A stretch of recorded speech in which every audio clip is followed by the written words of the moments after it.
I'm back with my new video, and in this video we are going to be talking about the Bharatiya Muslim Mahila Andolan, the Indian Muslim women's movement. In this video we are going to look at why Muslim women felt the need to start their own organization and their own struggle and their own leadership. Why a Muslim women's movement? Why Bharatiya Muslim Mahila Andolan? A lot of people asked us way back in 2007 when we started this as to why Muslim women feel the need to start their own organization when we have a very robust feminist movement, women's movement in our country. So friends, let us have a look and let us go back and see why BMMA was formed, why we organized ourselves, and what made us to lead this movement for the last 13 years. Let us start with the state. Since Muslim community in India is the largest minority, and it has also got the dubious distinction of being the most backward educationally, socially, economically. The reason why Muslim women felt the need to take the lead was we felt that the state has not fulfilled its responsibility. For the last so many decades, it has used the community for its vote bank, used its community for garnering votes. A large part of the Muslim community was left at the mercy of religious organizations. And we had the religious organization on one hand and put the political dispensation on the other hand, scratching each other's back, supporting each other, and leaving the entire community backward educationally and on all other parameters. The governments or state as an institution did not really fulfill its constitutional obligations. Okay, it ignored the preamble, it ignored the values laid down in the preamble, the rules, the laws. Being the largest minority, the government could have or should have taken many steps to ensure that the community moves forward on all parameters. But sadly, it did not do it. If you look at the last 7 decades of our history as a country, Islamophobia is at the peak right now, but it is not new. Communal violence, spreading hatred against the community, using the government machinery against the Muslim community, the government itself using its own machinery to kill and lynch the Muslims. And this has been a part of our history, and it has been part of our independent India's history. The communal violence has left the community very insecure and very alienated. And this is also one of the reasons why we felt that we as Muslim women must come forward to discuss these issues with the state to ensure that we are considered equal citizens and we are able to lead a life of dignity and security within our own country. And because of the lack that the state showed, the kind of lack of responsibility that it displayed in the last so many decades, we see that 15% of the population has got left behind. Every political dispensation across the political spectrum have ignored the citizenship rights of the Muslims. Okay? Now, it would be not fair just to blame the society, just to blame the state or the governments that have come and gone. We need to also look at ourselves within. We've not had a socially conscious leadership. We did not have a leadership which could speak the language of rights. We did not have the leadership which would talk about the constitution, the values of the constitution. We did not have a leadership which was socially conscious and which could lobby with the government for getting the benefits for the community or asserting the rights of the community before the government. We were largely led by religious groups, and these religious groups looked at the community only from a religious perspective. These religious groups, these institutions, these organizations played a major role in keeping the women behind. And they displayed a kind of arrogance where they told the community and told the government that they own the religion, and anything that comes, anything to do with religion cannot bypass them. That was the kind of hegemony that the religious groups displayed. Unfortunately for the Muslim women, Instead of the Muslim family law being the issue of the rights and the dignity of women, a lot of politicization of that issue happened in the last so many decades. We are aware of what happened at the time of Shah Banu. There was a very tacit understanding between the government and the religious groups that this issue need not be touched, and let the religious groups and institutions decide what they want to do with the matter of the Muslim family law, and the state will not interfere. That was the kind of stand the state took.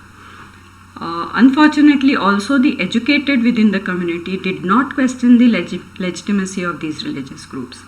They either protected them or they were scared of them. It is only the Muslim women who really took it upon themselves to challenge their hegemony, challenge their control over the community, and challenge their understanding, or rather misunderstanding of the religion, and how they misled the community, misinformed the community on matters of religion. It was also felt by us back then in 2007 that there are certain issues of the Muslim women which needs to be addressed by the women's leadership itself. Just as when we were talking about the human rights framework many decades back, women's organizations and women's institutions felt that women's issues need not be always kept within the framework of human rights, because women's issues are different and we need to take it out of the ambit of human rights so that we are able to address the issues in a better way. Similarly, Muslim women felt that we need to come out of the larger framework of women's rights to talk about Muslim women's rights, so that we are able to give better attention to the issues that are affecting a Muslim woman because she is a Muslim. So other than the issues of education, livelihood, domestic violence, BMMA took up the issue of the legal security within the family. Because it was politicized, because nobody wanted to take it up, and because women were suffering and oppressed, we felt that these issues, if not taken up by the Muslim women themselves, will never be taken up by the community, never be taken up by the state. So we felt that we need to raise these issues which are specifically concerning them, concerning the Muslim women. If you look at the socio-economic parameters, we felt the need to take lead in those issues as well. BMMA had done a study in 2015, and some of the figures are before you. 73% of Muslim women earn less than 5,000 a month. One can imagine what could be the state in which they would be living. 55% are married before the age of 18. 78% do not work outside, which means that they don't have an income in their hand. Other than the socio-economic and educational backwardness that we see in these figures, there are certain practices, traditions, things that happen within the community in the name of religion, misinforming the community about religion, practices of triple divorce, child marriage, polygamy, halala, muta. These are the practices which are prevalent. And if Muslim women don't speak about it, nobody is going to be speaking about it. Nobody so far has spoken about it in the framework of rights, in the framework of security within the family. And hence we felt that we need to speak upon these issues. We have also seen as part of BMMA leadership that all our women who have taken lead in their respective states and who are leading reforms movement within the states and at the national level, these women have been in the forefront of protecting the men and their families during communal violence. They have demanded their rights from the state, they have demanded compensation from the government, they have fought the police, they have protected themselves and their families and the communities.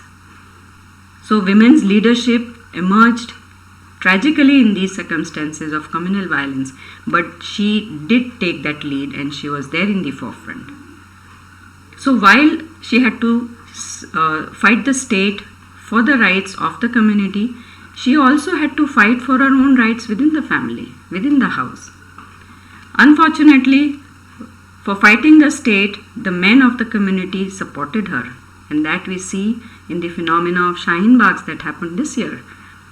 And that was a good sign that men are coming forward and supporting the Muslim women when she's fighting for not just the community but for the entire country, and fighting to protect the constitutional values. But when she fights for her own legal rights within the home, when she fights against triple divorce or polygamy or underage marriages, she finds herself alone. And we felt that if we don't create a community within, if we don't create a platform for women to come together so that she is able to talk about her issues which concern her as a person, if we don't do it, nobody else will. So when BMMA was formed, and now it's been 13 years, and our lead in addressing some of the legal issues of the Muslim women, and our because of our sustained campaign, we've been able to get a legislation against triple divorce. What has changed? What has happened because of our intervention? We have been able to challenge the existing hegemonies by creating alternative spaces. We've been able to bring about structural change within the community. In the last 13 years, we've set up Aurton Ki Sharia Adalat, we've set up Darul Uloom e Niswa, we've trained women to become qazis, we have legal aid centers, we have livelihood centers, we call them the Karwa centers, this is there across the country. We also have been able to create a law, a draft law for ourselves. So a lot of changes that have happened within the community which are structural and which we've been able to create by creating alternative spaces where women speak, women come together, women create their own platform and they talk about their issues without fear. So basically creating the agency of women. When it comes to Sharia matters or matters of personal law, because of the intervention of BMMA, we are no longer just the recipient of religious knowledge. So we are not just receiving religious knowledge from alims, muftis and qazis. We are also creators of religious knowledge. So we read the Quran, we read the books of Hadith, we read the books of Sharia. We look at these, we look at this knowledge along with the lived realities of Muslim women, along with what is happening in the here and now. And a different understanding of our own reality emerges, a different understanding of the religious perspective emerges, and that emboldens her and that gives strength to her. So we have no longer remained part of the problem, but we have showed the solution. We have created institutions, and we are, however small and however little it may be, because in the context of our population, we are huge in numbers. We have created solutions. We have shown the way. What else has happened? We have shifted our focus from being victims to being citizens. We are not just a Muslim women, we are also citizens of this country. We have been able to show that it is possible to hold the Constitution in one hand and the Quran on the other hand. It is possible to look at the values of both the important books in our lives and to strive to implement those values in our life. We have positioned Muslim women as a human being, entitled to all her fundamental rights in the Constitution of the country, in the United Nations Declaration of Human Rights, in the CEDAW and in the Quran. So she is also a global citizen, she is an Indian citizen and she is a Muslim woman. So all that is there for her needs to be used by her for her own benefit, for protecting and promoting her rights. She has been able to reinforce the belief in the universal human rights, in justice, in equality, in freedom, in compassion, and in respect for all.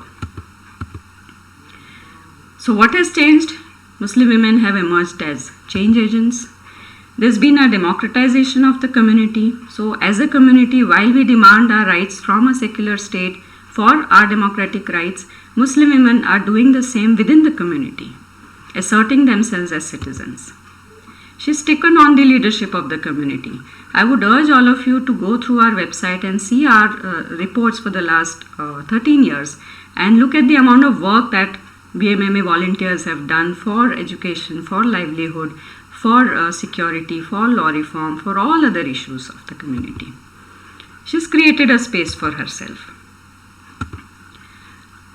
Not just democratization in terms of political space, but also creation of religious knowledge, as I said earlier.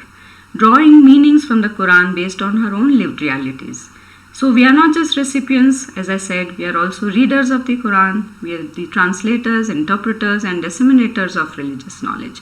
We are no longer dependent on certain categories of religious scholars. We can do it ourselves. We can read it ourselves and we can derive our own meanings. So friends, BMMA has been a huge platform for Muslim women. A lot of issues have been taken up, a lot of challenges have emerged, and a lot of achievements have also happened. A huge cadre of Muslim women leaders have emerged because of the intervention of BMMA. We have created a lot of literature in different languages so that we are able to reach out to the rest of the community with our message. Pamphlets, small booklets, flip charts, and we've done all of that so that we are able to reach out to the community. We've also done a lot of training programs. We believe that knowledge is important. We believe that women must be empowered with the knowledge of our rights. So a lot of information giving, information sharing and training on Muslim law, the constitution of the country, of the Quran. A lot of our books have been translated in regional languages. We've come up with our own Nikah-nama, our own marriage contract, which a couple can use it for their own marriage. We've come up with our reports. Every year we come out with small and big reports so that we are able to tell the world what we are doing. We very strongly believe in the 4 values of Islam: equality, justice, wisdom, and compassion. These are the 4 pillars on which our entire religion stands, and we as a community stand upon. And it is important that we defend and promote and protect these values. We've challenged the misogyny within the community. We have challenged the state on very, very crucial issues of the constitution. We have challenged the state on these draconian legislations that have come in the last 1 year, especially which challenge the entire citizenship criteria of the country, where the state wants to convert religion into the criteria for citizenship, which cannot be acceptable to us as a Muslim and as a citizen. So friends, Muslim women are out there. They are challenging hegemonies, they are challenging their oppression, they are reading, they are understanding their rights, they are speaking, they are talking, they are organizing themselves, and they are out there. We need your support and we need your solidarity. Thank you so much for being with us. Thank you so much for listening to me, and we'll meet again. Thank you.